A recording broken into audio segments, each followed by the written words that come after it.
You scoop a handful of wild grain into a hollow stone. Rain falls that night.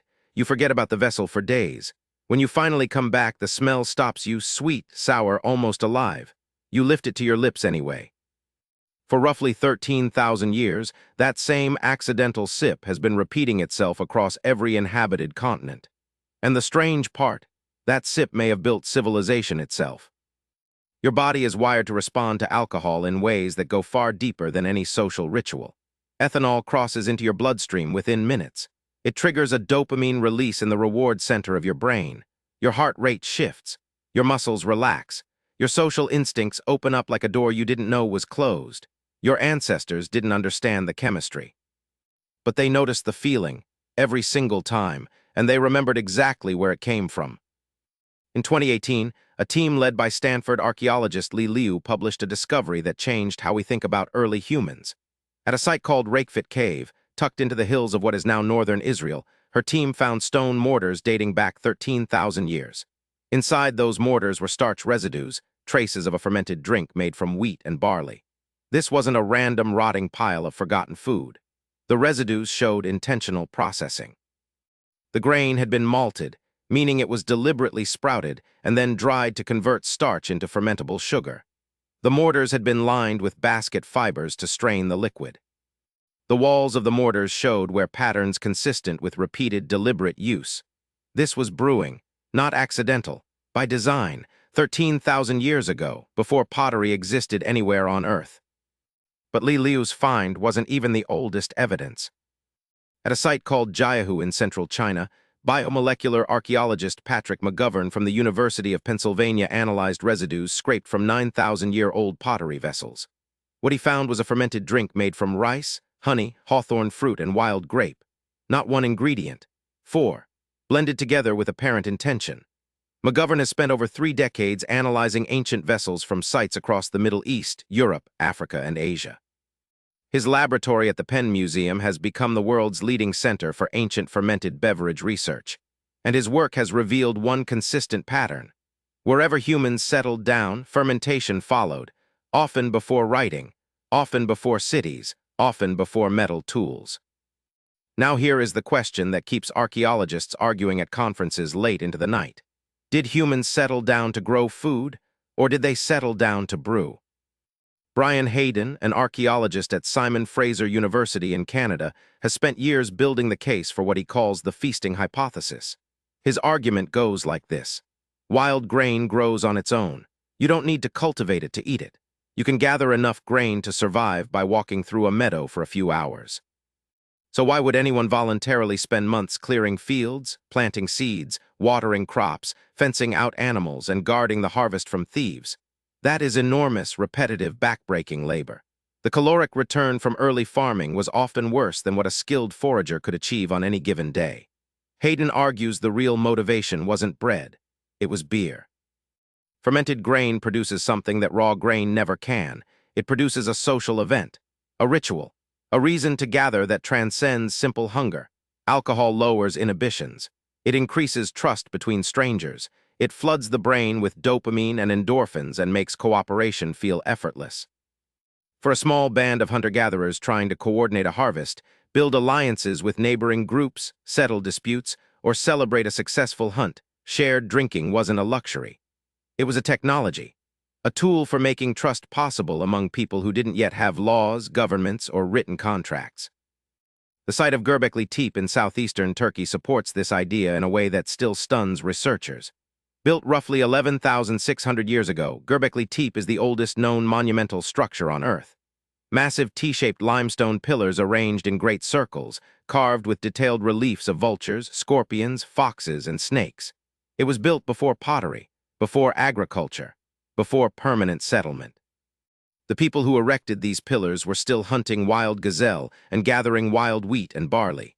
And yet they organized the labor to quarry, carve, decorate, and transport pillars weighing up to 10 tons across rough, hilly terrain. How do you get bands of mobile hunter-gatherers to cooperate on a project that massive? In 2012, archaeologists working at the site discovered large carved stone troughs at Göbekli Tepe, some capable of holding up to 150 liters of liquid. Chemical analysis of residue inside those troughs revealed traces of calcium oxalate, a chemical byproduct of grain fermentation. They were brewing, at the oldest temple on Earth, before they even had farms. Think about that for a moment. The first monumental building in human history may have functioned, at least in part, as a brewery. But let's step back from the archaeology and reconstruct what those first accidental brews probably felt like, because the evidence only tells you what happened. It doesn't tell you what it was like to be there. Imagine you are living somewhere in the eastern Mediterranean, maybe 13,000 years ago. The season is late summer. You gather wild wheat and barley. You bring some back to camp and store a portion in a stone hollow near the edge of your shelter. That night it rains, the grain gets soaked. You don't think much of it, days pass. You are busy with other things. Then one morning you walk past the hollow and a smell reaches you. It is sharp, tangy, sweet in a way that grain never smells. You kneel down. The surface of the wet grain is bubbling gently, tiny bubbles rising and popping in the morning light. Wild yeast, invisible and everywhere. It drifts through the air constantly, landing on every surface, waiting for the right conditions. Damp grain is the right conditions. The yeast found the sugars in your stored wheat. It began to feed, and as it fed, it excreted two waste products: carbon dioxide, which made the bubbles, and ethanol, which made the smell. You taste it carefully, a small amount on your fingertip. It doesn't kill you. In fact, within minutes, something shifts inside you, a warmth that begins in your chest and radiates outward. Your face relaxes. The tension in your shoulders softens. You feel a looseness, a lightness that you don't have a word for yet. You laugh more easily. You share the hollow with someone else. They feel it too. Something between you changes. You look at each other differently than you did yesterday. The next season, you don't just store grain. You store it near water, on purpose. You watch, you wait. When the bubbling starts again, you smile. You know it's ready. This is not a metaphor. This is a plausible reconstruction based on the residues Li Liu's team found at Rakefit Cave, the patterns Patrick McGovern has documented across dozens of ancient sites, and the natural chemistry of wild yeast fermentation. Fermentation is not something humans invented. It is something humans noticed, repeated, refined, and eventually turned into ritual. Wild fermentation happens on its own, everywhere, all the time. Humans just learned to be in the right place at the right time, and then they made sure they always were. Now here is the part that should change how you think about alcohol. The drinks your ancestors consumed were nothing like what you would order at a bar. Ancient brews were thin, low in alcohol, often sour, sometimes chunky with grain sediment. Think less craft beer and more fermented porridge with a mild kick. It was nutritious. It contained B vitamins, amino acids, minerals, and dense calories. In many ancient communities, a grain-based fermented drink was actually safer than the local water supply, because the fermentation process killed waterborne bacteria and parasites that caused dysentery and death. Your ancestors weren't drinking to get drunk on a weekend. They were drinking to stay alive and to stay connected to the people who mattered. The Natufian culture, which thrived across the Levant between roughly 15,000 and 11,000 years ago, left behind evidence of communal feasting at nearly every major site they occupied. Large communal hearths, oversized grinding stones, storage pits big enough to feed a crowd, and the stone mortars Li Liu studied at Rakefit Cave were Natufian. These were the people who stood at the exact edge between foraging and farming, between wandering and settling down, between the old world and the new one, and they were brewing. Here is the modern mirror you didn't expect. Today, alcohol is everywhere. You can buy it in gas stations, airports, grocery stores, and vending machines. It is a $100 billion global industry wrapped in branding, lifestyle marketing, and social pressure.